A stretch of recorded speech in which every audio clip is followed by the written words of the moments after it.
Okay. Sometimes when the World Tournament's on, it's on at a time when I'm watching a lot of hockey. I'm kind of like, you know what? I think I've watched enough hockey today or yesterday. Well, for those who follow the World Championship and have wanted me to talk about it for years, today you're in luck. I watched a lot of what went on, not all of it. I saw overtime here, and I watched 95% of the Finland Sweden game, which we'll get to. We'll start things off, and I'm not going to worry about doing all the timestamps and everything, and I'm not going into the kind of detail I do during the regular season. But there's a lot that happens here. So Canada beats Sweden, or Switzerland, I should say. Man, I cannot be mixing those two up today. Although they both lost in overtime. So that's kind of weird, isn't it? Switzerland is out, not without quite the fight they put up. They get outshot 42-24, but they were ahead.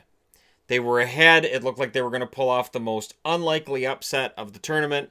And then with zero point 0.4 seconds left, Damon Severson with the goal to tie it up. So we go into overtime, and at 5 minutes and 7 seconds of overtime, Stone scores from Dubois and Theodore. And one thing this tournament does, and I've got to say I like this, is the 10-minute 3-on-3 overtime. If the NHL expanded 3-on-3 overtime just a couple extra minutes, I think we'd see a lot more games decided in overtime and a lot fewer decided in shootouts. I'm a fan of that idea. I know there will be hockey fans that are not a fan of that idea, but I think it works. Now, that being said, Canada moves on now to the semis, and they face the winner of Czech versus Germany. Don't read ahead on the board. It's rude. So, in other action today, the Russians beat the Americans. Now, in shots, they're a little closer than what we saw basically across the board. Czech and Germany was closer than it honestly should have been on paper. The shots are 43-32 in favor of the Russians in this one. So the Russians control a lot of the play, but Jack Hughes comes up with 2 assists. And this whole tournament, we've heard about Kakko, and for good reason, but it kind of feels like there's a lot of pressure on Hughes. And this kid's 17 years of age, and he's playing for Team USA on an international stage on an ice surface he'd be completely unfamiliar with. That has to be intimidating. So Hughes with the 2 assists, Gutsev with a goal and 2 assists. The Russians hang on. The Americans did. DeBrincat got a goal with about 3 minutes left to make it a 1-goal game. But the Russians hold on and move on to face the winner of Finland-Sweden. Stop looking ahead. I know you're looking ahead, I can tell. The Czechs, well, it's Germany, right? The thing is, this game was close. Very, very close. And then in the third period, the Czechs wake up. And maybe they realized, hey, the tournament's on the line. We've got to be a little bit better. They beat Germany 5-1. The shots are 32-22 in favor of the Czech Republic. 4 Czech goals in the third period to make it a blowout. But for the Germans, it's another encouraging result at the World Championships. Today's game notwithstanding, in that Germany has now taken its place as one of the top 8 countries. And a lot of that has to do with the fact that Leon Draisaitl was on the ice a lot. I think his ice time averaged out to 22, 23 minutes per game. And they figured he'd play at least 24 to today's game if they were to have any kind of a chance against the Czechs.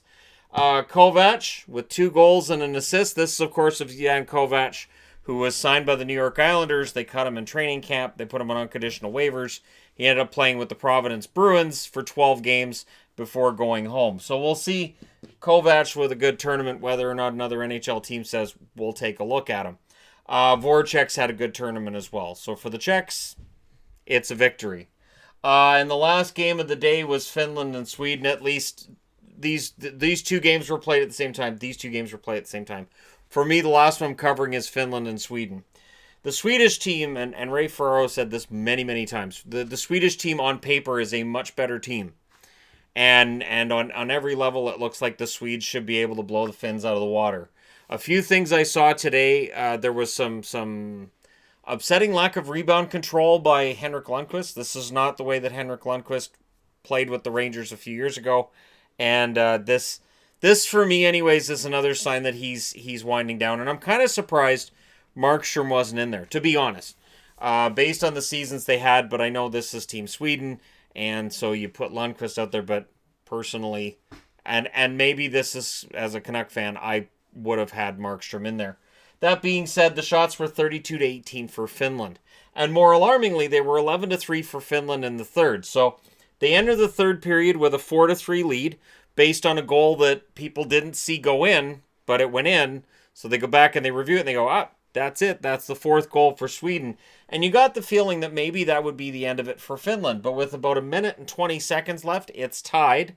And then at 1:37 of overtime, Manninen gets a goal from Hakanpää and Lankinen. Lankinen, the goaltender, so he gets the second assist on that one. And the Finns come out with an overtime win. So in the semifinals, which won't be tomorrow but the day after, we will see Canada versus the Czech Republic. This right here, I don't have very many excuses to wear the Czech jersey, so I'm going ahead and putting it on for this video. And the Russians will play Finland. So 4 countries that at the start of the tournament, if I'd said, hey, they're going to be in the semifinals, people might have said, well, what happened to Sweden? There might be some talk about, well, what happened to the Americans? But the Swiss and the Germans being out at this point wouldn't entirely surprise people. That being said, beastly game for Switzerland by Roman Josi. Absolutely amazing game for him.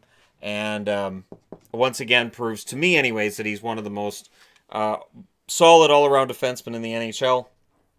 And I also want to say, I know there's been a push by some that maybe the NHL wants to move to that Olympic, that Euro-sized ice surface. And I know there's a lot of people in Europe that like that sized ice surface. Personally, I don't. And I know that there was a lot of talk about, new arenas should have that option. And, well, they could go ahead and expand their ice and they only lose a few rows of seats.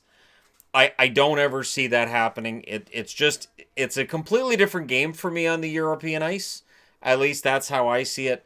And I do prefer the North American ice. But that being said, there was some fun hockey today. If you tuned in and watched it, you saw some good games. And I have a funny feeling the semis and then the finals are going to be good as well. So there you go. For people who've wanted to see me cover the World Championships, there's your 4 quarterfinals. Let me know what you watched, what you enjoyed, and what you didn't. Don't forget to hit like and subscribe if you're browsing your way through, you just happened upon this video. And I'll talk to you again soon.